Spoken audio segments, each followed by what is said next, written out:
Hello NTR fans, ఈ video మీకోసమే. So video చూసి అలా వెళ్ళిపోకుండా వీడియో నచ్చితే మాత్రం కామెంట్ బాక్స్ లో జై ఎన్టీఆర్ అని కామెంట్ చేసండి. ఇక లేట్ చేయకుండా వీడియోని స్టార్ట్ చేసేద్దాం. Man of masses NTR fans ఏకరగా వెయిట్ చేస్తున్న సినిమా దేవరా. ఈ మూవీ సెప్టెంబర్ 27న రిలీజ్ కానుండగా సోమవారం నుంచి టికెట్ల అమ్మకాలు అయితే మొదలయ్యాయి. ఇప్పుడు ఈ సినిమా యొక్క ట్రెండ్ సోషల్ మీడియాలో, అలాగే థియేటర్స్ లో మరియు ఓవర్సీస్ లో ఇలా ప్రపంచవ్యాప్తంగా దేవరా ఫేవర్ అయితే పట్టుకుంది. ఇన్ని రోజులు మేకర్స్ దేవరా ప్రమోషన్ చేశారు. ఇక ఇప్పుడు ఎన్టీఆర్ ఫ్యాన్స్ అయితే దేవరా యొక్క అడ్వాన్స్ బుకింగ్స్ తోను, అలాగే ఎన్టీఆర్ కట్అవుట్స్ తోను మాస్ సెలబ్రేషన్ అయితే చేసుకుంటున్నారు. ఇంకా దేవరా యొక్క తుఫాన్ ఎలా ఉందో మరొక ఉదాహరణ చెప్పుకోవాలనుకుంటే, దేవరా టికెట్లు ఇట్టే పెడితే అట్టే అయిపోయి కేవలం 2 నిమిషాల్లో ఏకంగా 27 షోల టికెట్లు అమ్ముడైపోయి అంటే నమ్మగలరా? జూనియర్ ఎన్టీఆర్ మూవీ కోసం ఫ్యాన్స్ ఎంతలా వేచి చూస్తున్నారో ఇది చాలదా? అయితే ఈ టికెట్స్ ఎక్కడ అమ్ముడైపోయి అంటే హైదరాబాద్ లోని ఏఎంబి సినిమాస్ లో 2 నిమిషాలు టికెట్లన్నీ అమ్ముడైపోవడం జరిగింది. ఇకపోతే హైదరాబాద్ లోని ఏఎంబి సినిమాస్ లో దేవరా ఫస్ట్ డే మొత్తం 27 షోలు పడనున్నాయి. ఉదయం 7:55 నుంచి రాత్రి 10 గంటల వరకు మొత్తంగా 27 షోలు అయితే ఈ థియేటర్ యాజమాన్యం చేస్తున్నట్లు విశేషం. అయితే ఇక్కడ ఇన్నే షోలు ఉన్నా అందులో టికెట్ ధరలను భారీగా పెంచిన దేవరా కోసం అంటే ఎన్టీఆర్ కుండే క్రేజ్ తోను కేవలం 2 నిమిషాల్లో 27 షోల టికెట్లు అమ్ముడైపోయి అంటే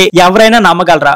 కనీసం ఎన్టీఆర్ ఫ్యాన్స్ అయినా ఊహించగలరా? ఇదండి మ్యాన్ ఆఫ్ మాసెస్ ఎన్టీఆర్ అంటే. దేవరా మూవీకి క్రేజ్ ఏ స్థాయిలో ఉందో ఇది ఒక్క ఉదాహరణతో తెలుగు ఫ్యాన్స్ కి మాత్రమే కాకుండా ప్రపంచ సినిమా కూడా అర్థమైపోయింది. దేవరా సినిమా టికెట్ల ధరను పెంచుకునేందుకు తెలంగాణ ప్రభుత్వం అనుమతి ఇచ్చింది. అదనపు షోలకు ఓకే చెప్పింది. ఇకపోతే ఫస్ట్ డే సెప్టెంబర్ 27న దేవరా యొక్క సినిమా ఒక్కొక్క టికెట్ పై ₹100 వరకు అదనంగా పెంచుకునేందుకు తెలంగాణ సర్కార్ అయితే గ్రీన్ సిగ్నల్ ఇచ్చింది. ఆ తర్వాత 9 రోజులు సెప్టెంబర్ 27 నుంచి 9 రోజుల పాటు అనగా అక్టోబర్ 5 వరకు ప్రతిరోజు తెలంగాణ వ్యాప్తంగా మల్టీప్లెక్స్ థియేటర్ లో ఒక్కొక్క టికెట్ పై ₹50, అలాగే సింగిల్ స్క్రీన్ థియేటర్ లో టికెట్ పై ₹25 వరకు రేట్ను పెంచుకునేందుకు ఓకే చెప్పింది. ఇక తెలంగాణ వ్యాప్తంగా దేవరా యొక్క ఫస్ట్ డే ఫస్ట్ షో ఉదయం 4 గంటల నుంచి 6 షోలు ప్రదర్శించేందుకు ప్రభుత్వం అయితే అంగీకరించింది. రెండో రోజు నుంచి 10 రోజు వరకు ప్రతిరోజు 5 షోలు మాత్రమే ఓకే చెప్పింది. ఇక ఫస్ట్ డే ఫస్ట్ షో అర్ధరాత్రి 1 గంట షోకి మాత్రం 29 థియేటర్లను తెలంగాణ ప్రభుత్వం అనుమతి ఇచ్చింది. కాగా సింగిల్ స్క్రీన్ లో పెద్ద హీరోలకు ఉండే బాల్కనీ టికెట్ ధర 175 ఇప్పుడు దేవరా సినిమాకు 295 గా ఉంది. ఇక ₹110 టికెట్ ఉండగా 235 గా మారింది. ఇక ₹80 టికెట్ ధర అయితే 150 గా ఉంది. ఇకపోతే మల్టీప్లెక్స్ స్క్రీన్ లో నార్మల్ గా 295 గా ఉండే ఇప్పుడు దేవరా సినిమాకు 410 గా మారింది. ఇక రీక్లైన్ హైయెస్ట్ గా 475 గా ఉంది. అయితే మల్టీప్లెక్స్ లో గరిష్టంగా 413 నుంచి 475 గా ఉంది. ఇక సింగిల్ స్క్రీన్ లో 295 నుంచి 150 గా పరిమితి విధించారు. అయితే ఫస్ట్ డే మాత్రం ఈ ధరలు వర్తిస్తాయి. ఇక రెండో రోజు నుంచి మల్టీప్లెక్స్ లో గరిష్టంగా 354, అలాగే సింగిల్ స్క్రీన్ లో 206 రేట్లు అమలు చేయనున్నారు. సో ఫ్రెండ్స్, ఇది వీడియో నచ్చితే please like, share and subscribe channel. Thank you for watching.